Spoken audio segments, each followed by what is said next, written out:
Let me ask you a different question, Jin, Chen said. This morning, I was going to visit the foreign language bookstore on Fuzhou Road. Traffic was terrible, with one ambulance after another near Runji Hospital. So I gave up and returned home. The moment I came back, however, I got a mysterious phone call. It demanded that I take a COVID test. How could that have happened? Oh, it's the so-called companionship in space and time, the most advanced surveillance technology in China. This morning, you must have passed close to someone exhibiting a red COVID code. Hold on, Jin. I'm utterly bamboozled. The companionship in space and time? Sounds like a romantic commercial. But what the devil does it mean? You had your cell phone with you this morning, right? Yes, I carried my phone with me. Therefore, you must have had a close contact in terms of the COVID phone code. You don't have to actually touch or contact somebody. Let's say that at a distance of 20 or 30 feet, a phone with a red COVID code will trigger off a yellow code in your phone. That does not mean you're infected, just that there's a possibility of getting infected.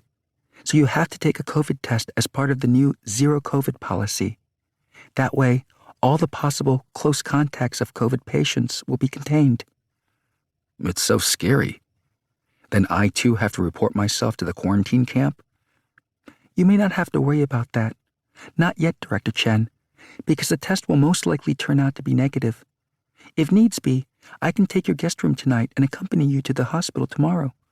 No, you should leave right now, he said in haste. I'm not ungrateful for your kind suggestion, but now you too are in close contact with a close contact. Don't panic. Let's go and have your test done. Afterward, I may go directly to the office. It's close. I don't have to take the subway.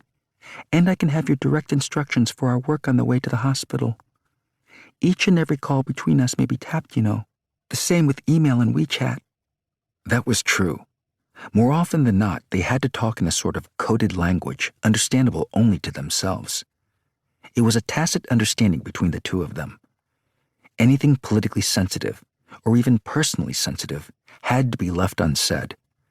It was like a mechanism of self-censorship, like a lot of blank space speaking in silence in a scroll of classical Chinese landscape painting. More importantly, I'd love to try your cooking too, she said with a teasing smile. My celebrated gourmet chief inspector.